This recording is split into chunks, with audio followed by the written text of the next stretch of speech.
In this video, we're going to be working with the SUM function, which is one of the most basic functions in Excel. But as you'll see with the SUM function, it's not just about the basic sums.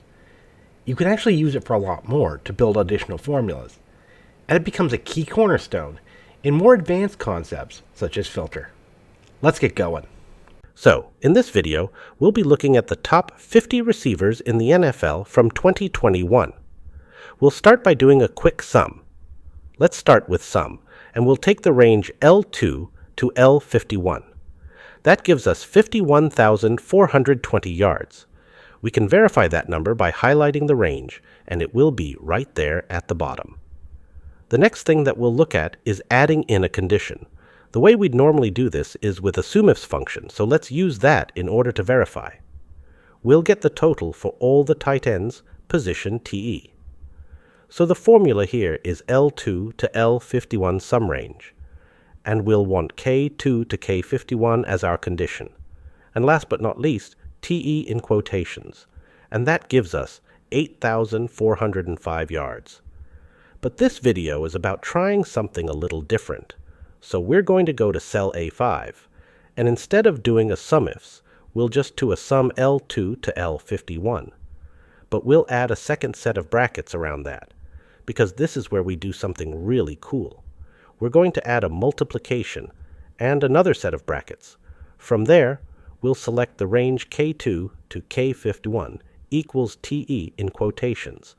Close both brackets, and we get 8,405 yards. Pretty cool, eh? Let's take a look at why this works.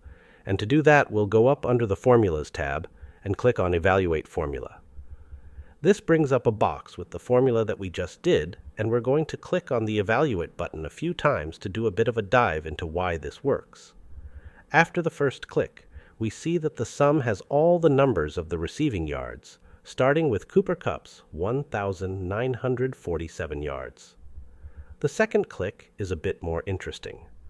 We see a lot of the word false, but if you count the sixth one in, and it's true, that's Mark Andrews, a tight end.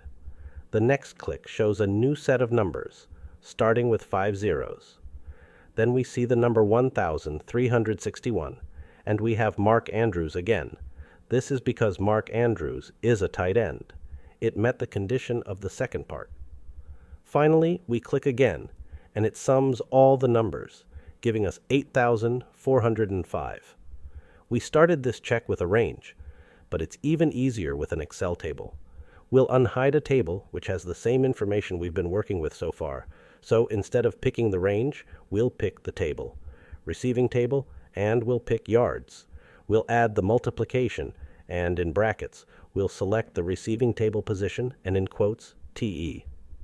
We get our 8,405, but let's say we want only Mark Andrews. We can do this formula in Q4, and we'll start with picking the yards, multiplying by the TE position, but now we'll add another condition in brackets, and that's the team BAL. And once we're done that, we end up with only the 1,361 yards from Mark Andrews. Did you like this video? If you did, throw the video a like. And please comment below if there's more Excel goodness on a specific topic or formula that you'd like to see in the future. Thanks for watching. Goodbye.